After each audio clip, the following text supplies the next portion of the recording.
Neal Battaglia here, saxstation.com. I wanted to talk about counting rhythms.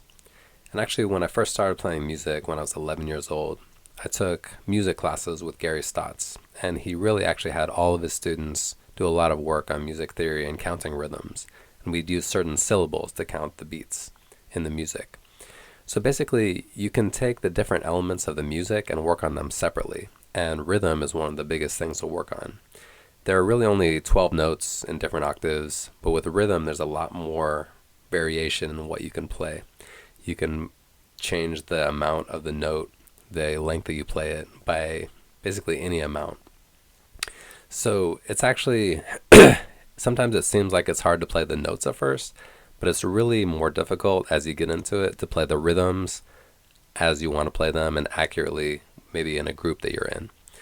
So one of the first things you can practice is using a metronome and counting along with the downbeats. So you can say like 1, 2, 3, 4 if you're in 4/4. There are different time signatures. So the top number is the number of beats in a measure. The bottom number is the kind of note that gets one beat. So 4/4 would mean 4 beats in a measure, and a quarter note gets 1 beat. That's probably going to be the most common time signature in Western music, but there are some variations. Sometimes you'll be in 3, sometimes you'll be in cut time, sometimes you'll see some other things. And if you see music from different places, it might not be in 4/4. That is something we see a lot, but it's not necessarily the only thing you're going to see. And actually, I have some classes available. I've got my Saxophone Foundations class, which is a beginning class. There'll be some music that'll be kind of simple, and you can kind of progress through some different songs. And you can count along with the rhythms, you can play along, you can hear me play them. I'm going to do a song that's a little more difficult maybe. It's written by Paul Desmond, the saxophonist who played with Dave Brubeck. It's called Take 5. Maybe as the name implies, it's not in 4/4, it's in 5/4. And the expression take 5 means like take 5, take a break. He wrote another song called Take 10. So sometimes if you're playing music, you'll hear take 5 or take 10, or just in any other situation when you want to take a break. So I'm going to put on the metronome in 5/4. I've got an app on my phone. It's connected to the speaker. So right now it's at 101 beats per minute. And that means that there's 101 beats every minute. So a little bit more often than once per second. If it was 60 beats per minute, then it'd be once a second. 60 beats per minute is a pretty slow tempo. 101 is kind of a medium tempo. And take 5 is probably actually even a little bit faster than this. But at the same time, in terms of showing how to count, I'm going to slow it down a little bit.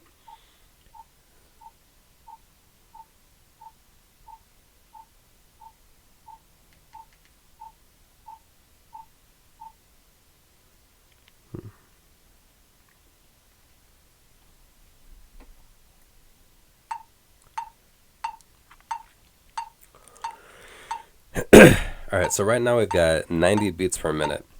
And I've got the sheet music here. And I'm going to show you what the rhythm looks like on the screen. So I'm going to just show the rhythm on the screen, and it's going to start on the note G.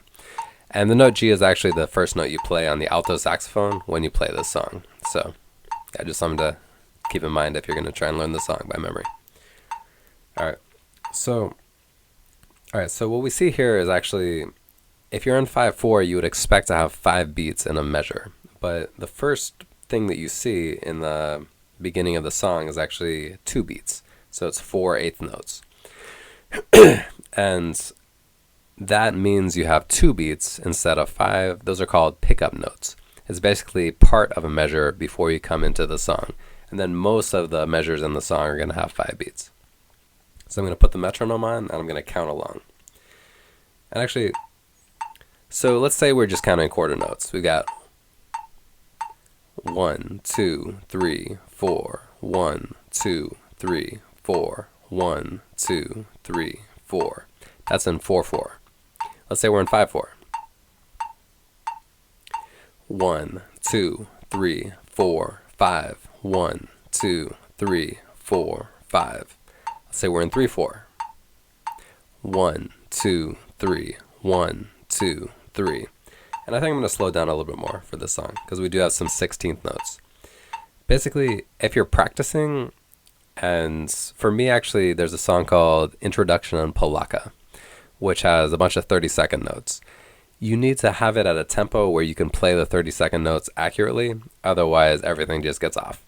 So basically here, the limiting factor is going to be the 16th notes, and I'm also trying to demonstrate something, so I'm going to slow it down a little more.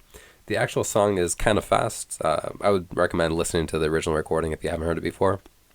But yeah, it's Take 5. It's on the Time Out album by Dave Brubeck with his quartet. A lot of great music there. Okay, so right now it's at 80 beats per minute. 1, 2, 3, 4, 5. And since we have 2 beats of pickup, it's going to be like we start on beats 4 and 5. So I'm going to count in 1, 2, 3. 1, 2, 3, 4 and 5, and 1 and 2 and 3, 4, 5, 1, 40 and a 5, 1, 40 and a 5, 1. I've got a beautiful voice right now because I got a cold for the last few days, and I've got a cough drop in my mouth. But I figure that's okay. All right, so that's how the rhythm goes at 80 beats per minute. So you heard the syllables 1, 2, 3, 4, and 5. Those are the numbers. Those come on the downbeats. You also heard me say and. And is going to be on the upbeats. So if you have like 4 eighth notes in a row, in this case at the beginning it's 4 and 5 and. So 4 is the downbeat, and is the upbeat, 5 is the downbeat, and is the upbeat. So we saw eighth notes and quarter notes. We see a dotted half note, which is 3 beats all together. It's the same length as 3 quarter notes if they're tied together. And then we also see 16th notes. I count 16th notes as 1 E and A, 2 E and A, 3 E and A. So the numbers are the downbeats. The E is the next 16th. The and is like an upbeat. Same thing as the eighth notes. And the A is the last of the 4 16th notes. So 1 E and A, 2 E and A. So let me try slowing it down even more. So one tempo you might want to practice at is 60 beats per minute. And it's a number that maybe you can practice at, and you can kind of get the sense of what this tempo is. You'll know what that is. And it's the same as what's on a clock for like the second hand. So it's something you do see sometimes. It's kind of a good thing to have a sense of. And it's pretty slow.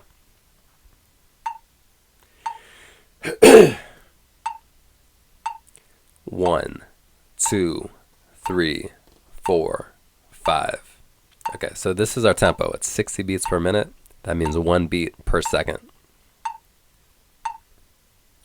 So you can kind of count some beats in your head. So the 1, 2, and 3 come before the 4 and 5. So for example, if someone's counting you in, say you're like in a band and you're playing the song, they might count you in by saying 1, 2, 3, and then you'd come in on 4. 1, 4 and 5 and 1 and 2 and 3, 4, 5, 1. 4 and a 5, 1. 4 and a 5, 1. Okay, so that's counting the first part of take 5. Another way to think about this is being like a measure of 3/4 and a measure of 2/4 combined into 1. So 3 plus 2 is 5. You're in 5/4, but it's like maybe 3/4 and 2/4, which might feel more familiar to you. Basically what you can do is you can take any music that you have and you can count the rhythm of it. And that can make you isolate the rhythm and work on that. Once you can kind of get the concept of what the rhythm feels like, you might be able to put the notes together with it more easily. So sometimes you do that with music. You'll work on one element of what you see. You might work specifically on the articulation or the rhythm or the phrasing and change something.